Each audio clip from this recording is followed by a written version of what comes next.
안녕하세요. 저희 계속해서 민수기 24장 공부하도록 하겠습니다.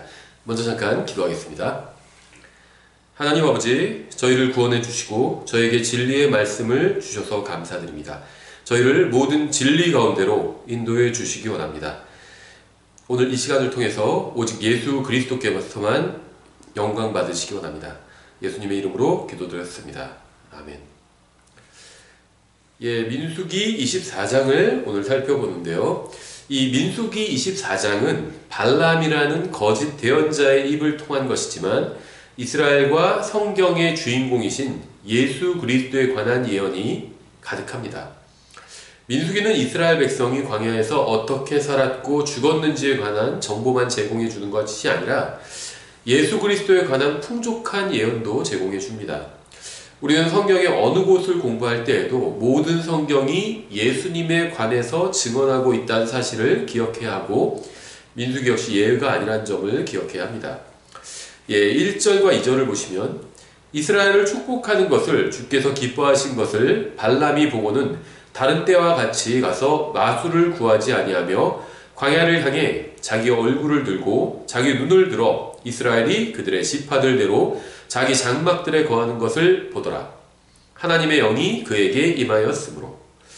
주님을 위해서 큰 일을 했던 하나님의 사람들에게도 모두 다 문제가 있었습니다. 완벽한 사람은 없었다는 거예요. 바울에게도 문제가 있었고 베드로에게도 문제가 있었습니다. 모세나 다윗에게도 문제가 있었습니다. 그리고 발람에게도 문제가 있었죠. 그래서 성경은 사람이 영감받았다고 하지 않는 거죠. 성경은 명백하게 사람이 아니라 하나님의 말씀인 성경이 영감받았다고 증언합니다. 기록된 말씀에는 하나님의 영감이 들어있습니다. 어떤 변질된 설교자가 있다고 가정해 볼게요. 그 사람이 지난밤에 아내가 아닌 다른 여자와 함께 동침을 했다고 한번 생각해 보겠습니다. 그리고 이제 다음날 하나님의 말씀인 성경에 기록된 복음을 선포합니다. 그런데 누군가 그 복음을 듣고 구원받아요. 이러한 일은요, 의외로 빈번하게 일어납니다. 자신들이 구원의 복음을 열심히 전한다고 주장하는 그런 단체들이 있는데요. 그 단체의 수장이 되는 목사가 자기 아내가 아닌 다른 여자랑 막 동침하고 살고 있어요. 교회도 그걸 다 알아요. 그런데도 그 사람 설교를 듣습니다. 또 구원의 역사가 일어난다고도 합니다. 왜 그런 것일까요? 거기서 구원받으면 다 가짜 구원일까요? 그건 아니겠죠. 사람은요, 구원의 복음을 설교하는 사람은 도구에 지나지 않습니다. 주님의 말씀, 복음의 진리를 바르게 선포하기만 하면, 누구라도 선포하기만 하면 누군가 그 말씀을 듣고 구원받을 수 있는 거예요. 내가 한 설교를 통해서 구원받았다고 해서 내가 바른 사람이 되는 것은 아니라는 겁니다. 그것은 별개의 문제라는 겁니다. 그래서 이러한 일은 빈번하게 일어나요. 잘못된 설교자를 통해서도 누군가 구원받게 되는 일은 빈번하게 일어난다는 겁니다. 하지만 이러한 일이 일어났다고 해서 간음을 하는 것이 정당해지는 것은 아니죠. 사람이 신실하지 못하게 행동해도 하나님께서는 항상 신실하게 일하십니다. 하나님께서는 오직 의롭고 바른 사람을 통해서만 일하지 않으십니다. 만약 주님께서 그러셨다면 사람을 통해서는 아무 일도 할 수 없으셨을 거예요. 주님께서는 불완전하고 불의한 사람을 통해서 일하십니다. 이것이 바로 최종 권위가 인간이 아닌 하나님의 말씀에 있는 이유입니다. 성경을 설교하거나 가르치는 자가 최종 권위가 아니라 기록된 말씀이 최종 권위라는 겁니다. 발람은 불의한 자였습니다. 그는 오직 금전적인 이익을 위해 일하는 자였습니다. 하지만 하나님의 영께서는 발람과 같은 자에게도 임하셔서 하시고자 하는 일을 하셨습니다. 따라서 우리는 하나님의 말씀을 선포하는 사람을 무시해도 안 되겠지만 그가 말씀을 선포한다는 이유만으로 그의 모든 말과 행위가 정당하다고 맹목적으로 생각해서도 안 된다는 겁니다. 3절과 4절 보겠습니다. 그가 비유를 지어 이르되 부올의 아들 발람이 말하며 눈이 열린 자가 말하고 하나님의 말씀들을 들은 자, 전능자의 환상을 본 자, 무의식 상태에서도 자기 눈을 뜬 자가 말하기를. 하나님께서 발람에게 진리를 알려주셨습니다. 여기서 발람의 입을 통해서 선포되는 것은 모두 하나님의 말씀입니다. 물론 영감받은 것은 발람이 아니라 발람의 말이 기록된 말씀이죠. 계속해서 5절과 6절. 오 야곱이여 내 장막들이 얼마나 좋은가. 오 이스라엘이여 내 장막들이 얼마나 좋은가. 그들이 골짜기 같이 퍼지고 강가의 동산 같으며 주께서 심으신 알로에 나무 같고 물가의 백향목 같도다. 이스라엘은 광야 한가운데 있었습니다. 주님께서 발람에게 보여주신 것은 보통 사람이 육체의 눈으로 볼 수 있는 것이 아니었습니다. 주님께서는 이스라엘을 어떻게 만들어 주실 것인지를 발람에게 보여주셨습니다. 성경은 우리가 어떻게 될 것인지 아직 나타나지 않았다고 말씀합니다. 요한일서 3장 2절이죠. 사랑하는 자들아 이제 우리는 하나님의 아들들이니라. 우리가 앞으로 어떻게 될지는 아직 나타나지 아니하였을 때 그분께서 나타나시면 우리가 그분과 같게 될 줄 아노니 이는 우리가 그분께서 계신 그대로 볼 것이기 때문이라. 주님께서 나타나시면 우리도 그분과 같게 될 것입니다.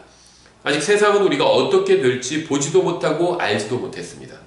하지만 언젠가 온 세상이 우리의 변화된 모습을 보게 될 날이 올 것입니다. 우리가 주님과 같게 변화되면 우리는 모든 죄로부터 완전히 자유로워질 것입니다. 비록 육체의 눈으로는 지금 아무도 이것을 볼 수 없지만 하나님께서는 보고 계실 겁니다. 7절 그가 자기 물통에서 물을 부으며 그의 씨가 많은 물에 있으리로다. 그의 왕이 아각보다 높으며 그의 왕국이 높여지리로다. 이것은 예수 그리스도에 관한 예언입니다. 이스라엘 백성이 다른 민족들처럼 자신들에게도 왕을 달라고 요구했을 때 사무엘은 그것이 하나님의 뜻이 아니라고 알려주었습니다. 왜냐하면 예수 그리스도께서 그들의 영원한 왕이 되실 것이기 때문이었습니다. 계속해서 8절 9절 하나님께서 그를 이집트에서 데리고 나오셨으니 그의 힘이 유니콘의 힘과 같도다. 그가 자기 원수들을 삼키고 그들의 뼈를 꺾으며 자기 화살로 그들을 꿰뚫으리로다. 그가 사자같이 큰 사자같이 끌어안고 누웠으니 누가 그의 활을 도두리요. 너를 축복하는 자는 복을 받을 것이요 너를 저주하는 자는 저주를 받을 자로다 하니라. 이 말씀은 주님께서 아브라함에게 주신 언약의 말씀이었죠. 그것이 이제 반복되고 있는 겁니다.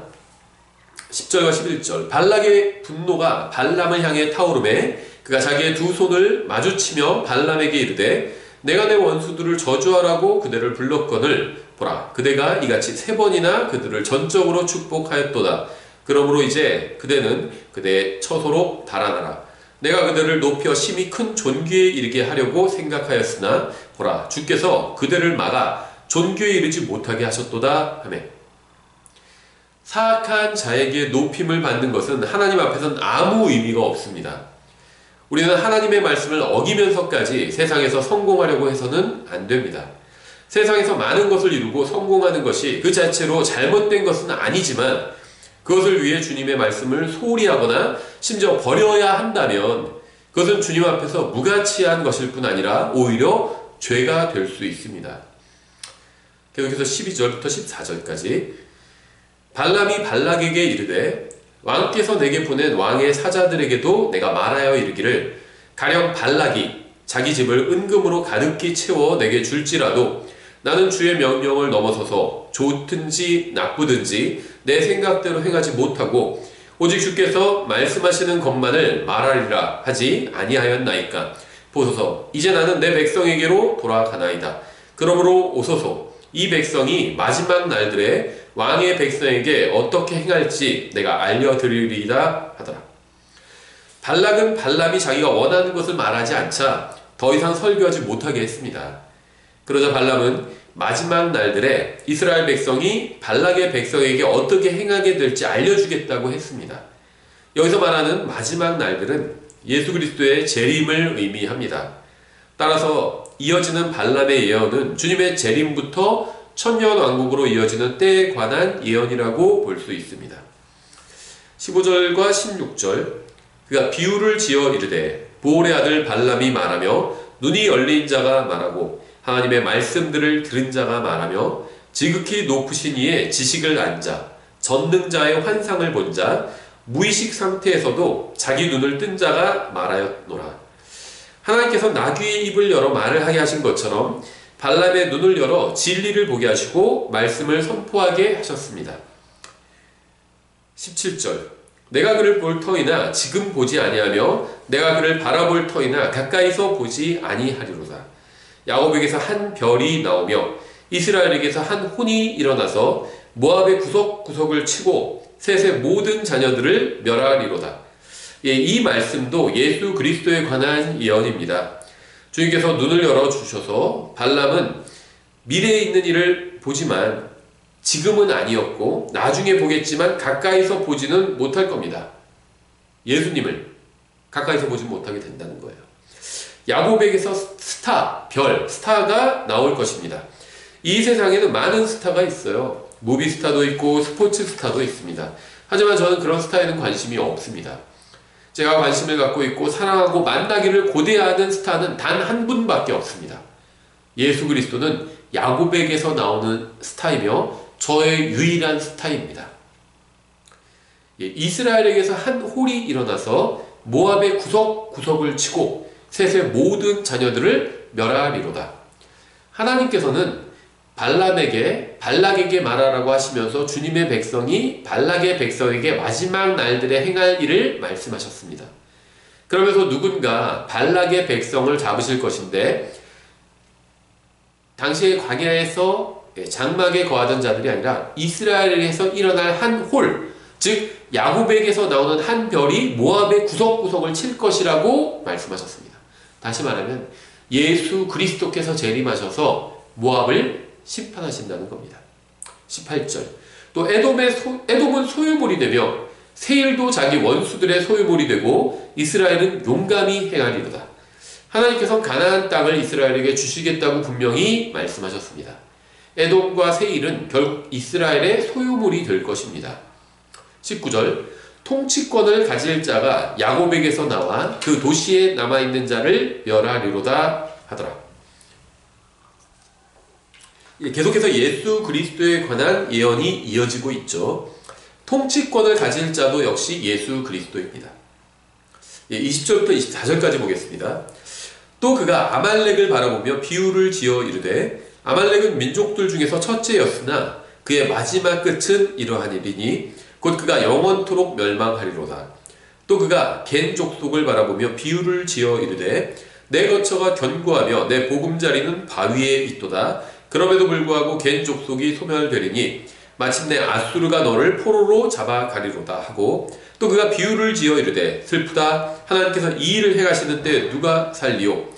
기띔의 해변에서 배들이 나와 아수르를 괴롭게 하며 에벨이 이 히브리인들이라고 알려져 있어요. 그러니까는 이스라엘이 아니라 아브라함 그 선조 때를 말하는 거겠죠. 에벨을 괴롭게 하리니 그도 영원히 멸망하리로다 하니라. 결국 이 세상은 주님께서 정하신 대로 될 것입니다. 개인의 운명은 정해져 있지 않지만 온 세상의 운명은 정해져 있습니다. 사람은 예수 그리스도를 자신의 구원자로 받아들이면 영원한 생명을 받을 수 있고 또 영원한 운명을 바꿀 수 있습니다. 하지만 세상의 운명은 정해져 있습니다. 하나님께서 세상의 운명을 성경에 기록해 두셨어요. 이 지구 자체도 불살라지게 될 겁니다. 무슨 일이 일어나도 이것은 바꿀 수 없어요. 어느 누가 무엇을 해도 이 지구가 불살라진다는 사실은 바꿀 수 없습니다. 주님과 그분의 말씀을 거부한 민족들은 결국 소멸될 것입니다. 물론 그러한 민족에 속한 자도 주님과 그분의 말씀을 존중하면 존중받을 거예요. 그러니까 개인은 구원받겠지만 그 사람이 속한 민족은 멸망할 것입니다. 이것이 제가 구원과 성경의 예언에 관해서는 설교하지만 정치에 관해서는 설교하지 않는 이유예요. 이 세상의 운명은 정해져 있습니다. 앞으로 무슨 일이 일어나든 상관없이 예수 그리스도께서는 결국 왕자에 앉아 통치하실 것이고요. 이스라엘은 머리 국가가 될 것입니다. 이스라엘을 축복한 민족은 살아남을 것이고 저주한 민족은 소멸될 거예요. 창세기 12장 1절부터 3절에 잘 나와 있죠. 그런데 전에 주께서 아브라함에게 이르시되 너는 내 고향과 친족과 아버지 집에서 나와 내가 내게 보여줄 땅으로 가라.